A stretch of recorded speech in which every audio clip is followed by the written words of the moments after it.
Hey, what is up, guys? It is your boy Speed here, and today I'm going to be talking about a couple things. The first thing I'll be talking about is my CGC bulk submission. I'm going to be going over the cards that I'm submitting and talk about why, so you guys have a better idea of what you should send.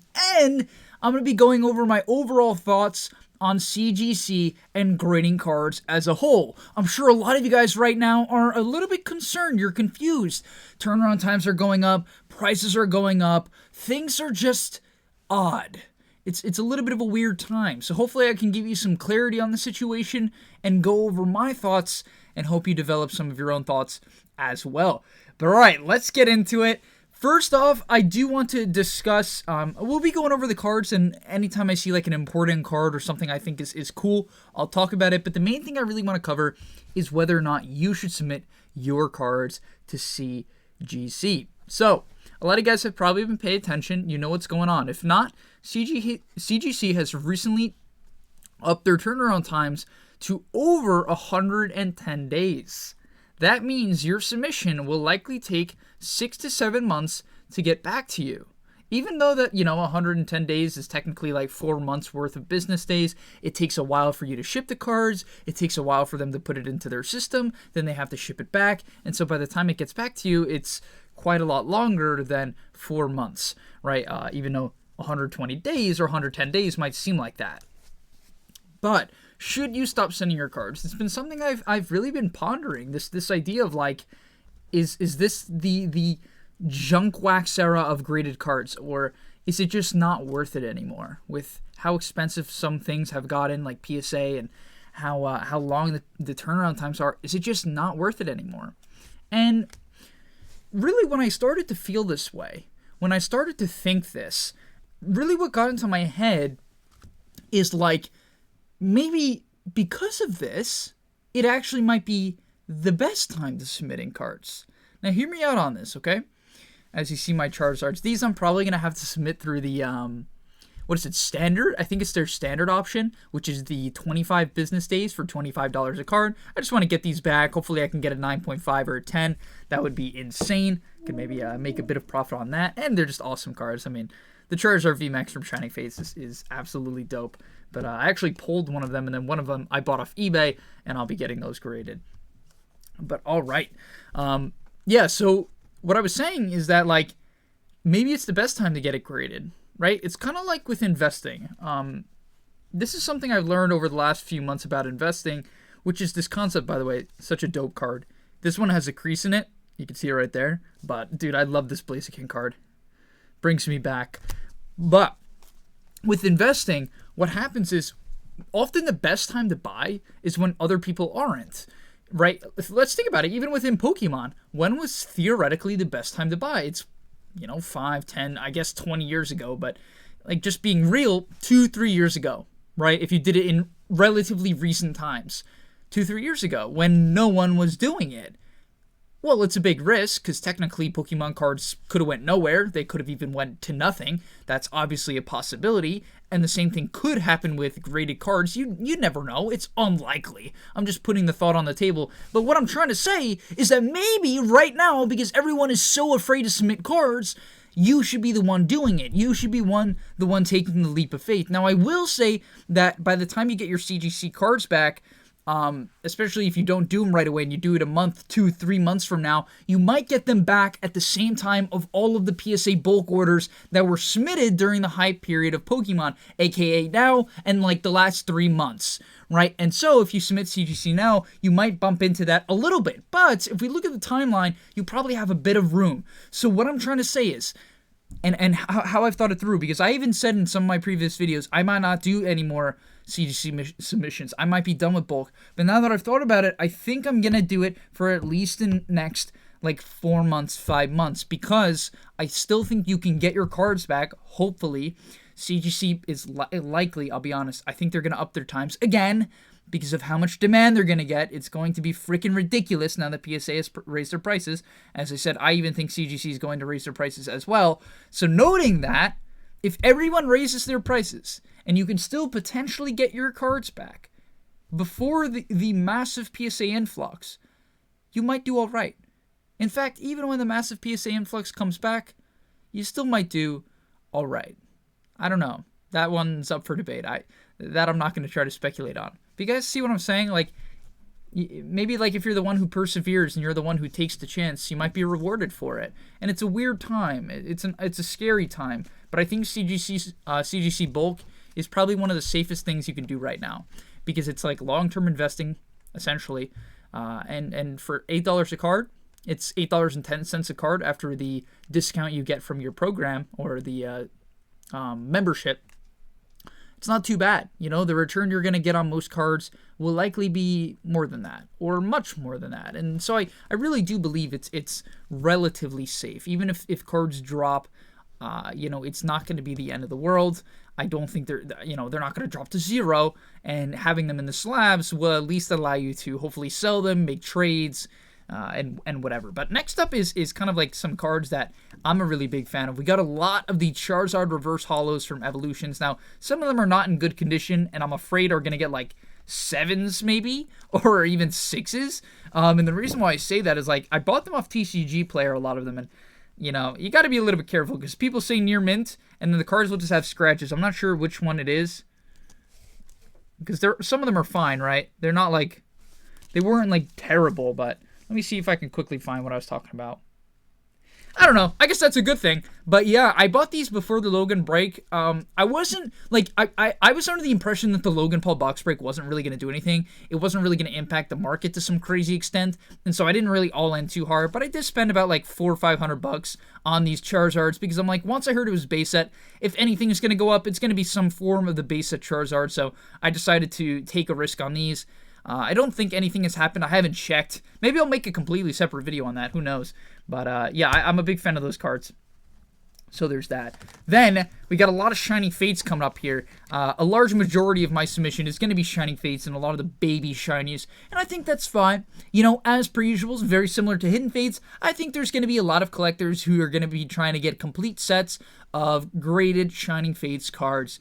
I find that to be highly, highly likely. And so, yeah, I'm just going to be submitting basically every Shining Fates relatively popular card that I have. This card is dope. Oh my god.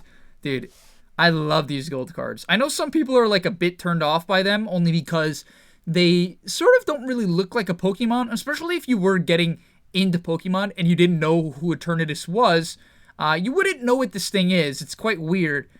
So I can understand why people might be a little bit confused by that, but I think they look incredible, so props to Pokemon. Then yeah, we got some Ditto VMAXs. I pulled both of those. I opened 2 tins and I got 2 Ditto VMAXs, which is, I guess it's good. It's Ditto. We got Wooloo, Bolton, Kyogre, Appleton, Eldegoss V. They're not in order. Currently, I have not sorted out my submission, so if you're looking for a super organized submission, you are going to be missing out. But yeah, let me know what you guys are doing with your submissions. On top of that, if you guys are new here, I usually say this at the beginning of the video, but I didn't. I forgot today. If you could like the video and subscribe to the channel, we're trying to get to 10,000 subscribers by the end of the year, so if you could help me out on that journey, it would really mean the world to me. I'm posting content here almost daily. I'm going to be trying to shift to daily. It's been more like every other day, but I really try to provide a lot of value and enjoy the Pokemon scene with you guys, so if you could support me, it would mean the world. But alright, this card, another incredible card from Shining Fates, Lapras VMAX. My god, I think this is the most expensive full art from the set, if I'm not mistaken, besides Charizard. That and the Ditto are up there. And then yeah, this is probably just going to be all Shining Fates. But I do recommend submitting your Shining Fates to CGC right now. I think, if you guys have been following the trends, you'll know that Shining Fates right now is at a bit of a low. The cards are actually kind of disappointingly low. I'll be honest. It's a little bit scary. People seem to be very nervous about investing in cards right now, and I get that. I get why people are nervous. That seems to be the case. Maybe a lot of the scalpers are starting to dip. A lot of the scalpers, a lot of the quote-unquote investors, right? The short-term investors, the people who are in to make a quick buck, which, makes sense to me. They might be fading out now. It's been a while. It's hard to get product. It's very difficult to make money, but if you look back 2-3 months ago, dude, it was so easy to make money in Pokemon. You could have bought literally anything and it would have worked out, and there was so much stuff available, like my Kanto Power Collection over there, I'll turn the camera around real quick. My Kanto boxes. Those are all a bunch of Kanto boxes. I just bought those like casually. They were just on someone's on Safari Zone's website for like a while. I didn't. It's not like I scooped them up in 10 seconds where I'm like refresh, refresh, refresh. No, I just hopped on one day. I'm like, oh, maybe I'll get them. I like went back an hour later. They were still there. I'm like, you know what? I'm gonna do it. And then boom, boom. We popped off. But that's going back to my Shining Fates point. I think the cards could go back up, especially long term. Even if it's a while from now. I'm personally a massive fan of the set. I love it. It's Shining Fates and Hidden Fates are my two favorite sets to open outside of Evolutions, which you can't really get your hands on anymore. So, Shining Fates and Hidden Fates are the most readily available of my favorite sets to open. They're just so fun. So many hits. The cards are awesome. Like these baby shines just so dope, right? I mean, they look beautiful. They look incredible. And I think getting them graded, hopefully by the time you get them back, maybe the cards will jump up a little bit. Obviously, that is purely speculation. There's literally no way to know if that will happen. So if anyone tells you that they know that's going to happen, they're just pump and dumping. So you should be careful. But all right, we got the Alchemy VMAX, the only Rainbow Rare. Then, as I said, this is a bit out of order because we got a Kyogre, then a Yveltal. Double, dude, I pulled so many of these doubles, man. All I pulled was doubles. This card is actually quite expensive. It's like a $15 baby rare. How crazy is that? I mean, dude, I heard that. I'm like, what? $15 for a baby rare? Oh, my God. We got Yamper. I should have submitted these out, by the way. Like, I'll be honest. I think, like, a big key to, making money and doing well when flipping your cards is timing. So I opened these, quite a while ago, and I just haven't submitted them. But I got a lot also at Express at PSA. I submitted an 18-card order previous to the price spike, so I can't wait to get those cards back. That's gonna be sick. That's gonna be a lot of fun. But yeah, some Reshiram's. What is this thing? I haven't actually seen this Pokemon. I don't know why. Galarian Runigurus, and an EVV Max. So, I should put that with the other EVV Maxes. But alright, I got a few more cards that you guys are going to like. Then we'll end off the video. But take a look at these vintage bangers from my friend Mike. He's always in the comments, so shout out to Mike. He's a good friend of mine. And yeah, I like what he's doing. So he's very all into EX cards, which I can totally get behind, They're just such awesome cards.